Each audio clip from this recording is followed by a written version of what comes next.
हम NCERT class 5 से लेकर के किसानों की कहानी बीज की ज़ुबानी को लेकर के आपकी खिदमत में प्रवेश ली में हाजिर है। बहुत ही प्यारा लेसन और बहुत ही नॉलेजफुल, बहुत ही जो हमें एक बहुत ही ज़बरदस्त बीजों के बारे में मालूमात फ़राहम करेगा। तो देखते हैं।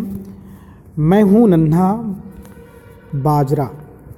कहानी की शुरुआत ये है, मैं हूँ नन्हा बाजरा।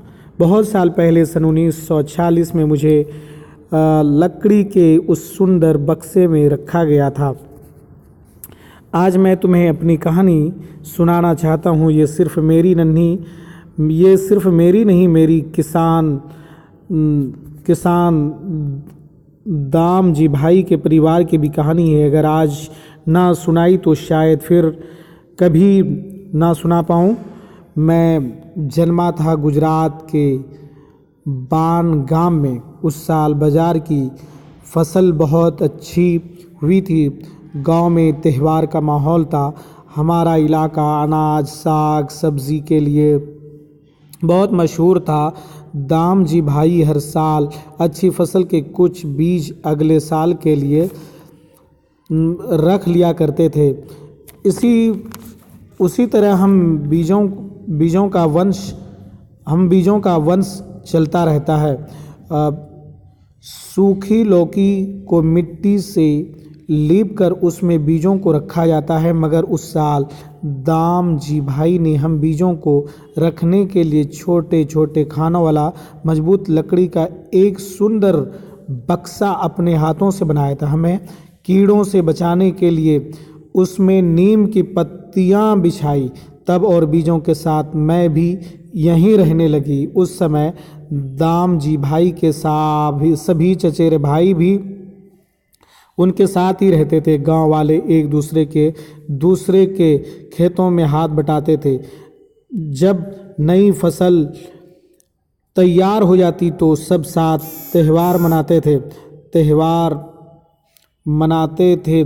तब के खाने पीने के तो बात ही अलग थी। सर्दियों में खेत में ही ताज़ी सब्जियों को मसालों के साथ एक मटके में भरते और उसको सील बंद कर देती। कोयले के अंगारों में मटके को उल्टा रख कर सब्जी को पकाया जाता।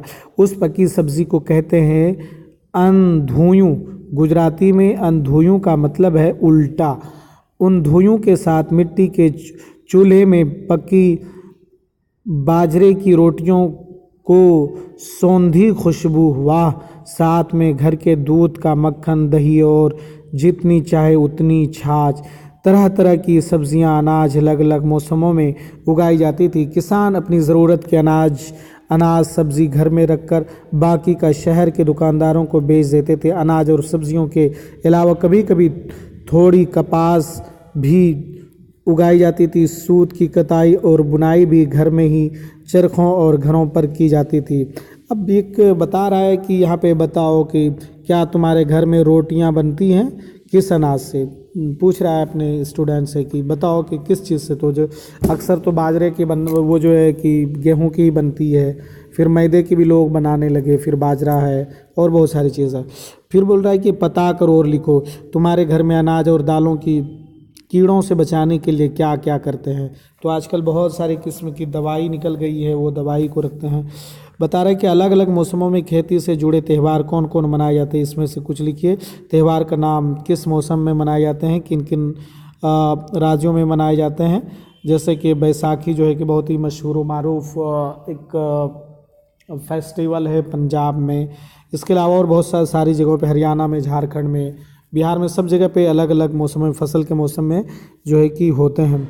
अब बता रहे हैं कि तुम्हारे इलाकों में कौन कौन से अनाज होते हैं। फिर देख रहे हैं कि अब देखिए बदलाव किस तरीके से आया। देखो बदलाव, कुछ सालों में गांव में कई बदलाव आए। कुछ जगहों पर नहर का पानी पहुंच गया।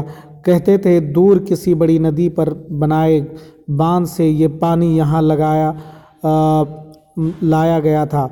फिर बिजली भी पहुंच गई, बस बटन दबाओ तो रोशनी। धीरे धीरे सभी लोग एक दो तरह गेहूं और कपास की ही फसल उगाने लगे, जिन्हें बेचकर ज़्यादा फायदे हो गए। दाम भाई जी के खेतों से हम जवार बाजार और साग सब्जियों की तो छुट्टी ही हो गई। किसान बीजों को भी बाजार से खरीदने लगे। लोग कहते थे नई तरह के बीज हैं। अब किसानों को पुराने बीज रखने की ज़रूरत नहीं है। अब तो ख़ास मौक़ों पर ही मिलकर ख़ास खाना पकाया जाता है। सब पुराने खाने के स्वाद को याद करते हैं, मगर बीज ही बदल गए तो स्वाद कैसे ना बदले। फिर बाज़ार में खरीदी सब्ज़ी से घर की ताज़ी सब्ज़ी का मज़ा थोड़ी ही आ सकती है। दाम भाई जी अब बूढ़े हो गए थे। उनका बेटा हंसमुख खेती और घर का जिम्मा संभालने लगा। हंसमुख खेती से खूब मुनाफा कमाता था। उसने अपने पुराने घर को नया बनाया, खेती भी नई चीज़ों लगाई, पानी के लिए बिजली का पंप लगाया, शहर में आने जाने के लिए मोटरसाइकिल ख़रीद लिया और ज़मीन जोतने के लिए ट्रैक्टर। जो काम करने में बैलों को कई दिन लगाते थे, वो काम ट्रैक्टर कुछ ही समय में कर लेता है। हंसमुख कहता है अब हम सोच समझ कर खेती कर रहे हैं, वही उगा रहे हैं जो बाज़ार में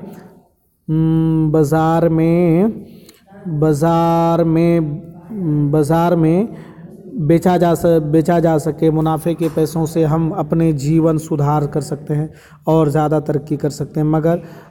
मगर बक्से में पड़े हम पुराने बीजों को ऐसे तरक्की पर शक था, हम तो सोचते ही रह गए ये कैसी तरक्की। हमारी और बैलों की तो छुट्टी हो गई। ट्रैक्टर ने खेत पर काम करने वाले लोगों को भी बेरोज़गार कर दिया। तो ये कहानी है, बहुत अच्छी कहानी। उफ़ क्या बदबू थी उनकी।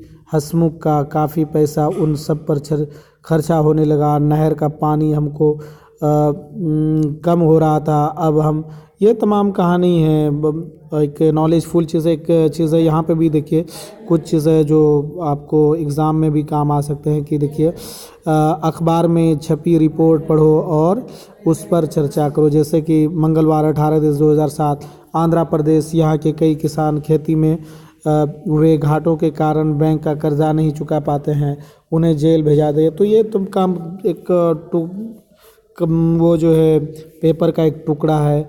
फिर यहाँ पे एक कहानी है देहरी गांव की, भास्कर भाई की बाड़ी। लंबी कहानी है, आप जो है कि अपनी किताबों में पढ़ सकते हैं।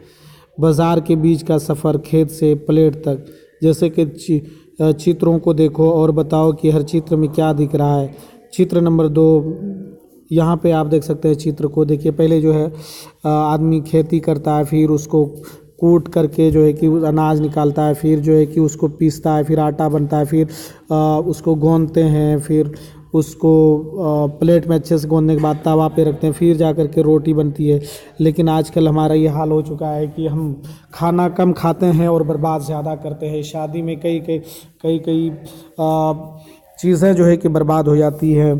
तो ये तमाम चीज़ों पर हमें ध्यान देना चाहिए कि हमें अपने खानों की कदर करनी चाहिए, इज़्ज़त करनी चाहिए। हमारे खानों में उससे बरकत भी होगी और हर चीज़ में बरकत होगी। अनाज भी हमें दुआ देंगे, खाने भी हमें दुआ देंगे। कि देखिए हम कितनी मुसीबतों के साथ में एक अनाज को जमा करते हैं, लेकिन फिर लास्ट में बनाने के बाद जो आधा खाते हैं और आधा जा कर के फेंक देते हैं। जिस तरीके से शादी में होता है, बड़े बड़े फंक्शन हॉल में होते हैं, बहुत सारे घरों में भी इस तरीके से होते हैं। तो इस तरीके से हमें और आपको करने से परहेज़ करना चाहिए, इससे हमारे घरों की बरकतें ख़त्म हो जाती है। तो आप हमारे इस वीडियो को लाइक कीजिए, शेयर कीजिए और साथ ही साथ में सब्सक्राइब करना तो ना भूलिए। चलिए।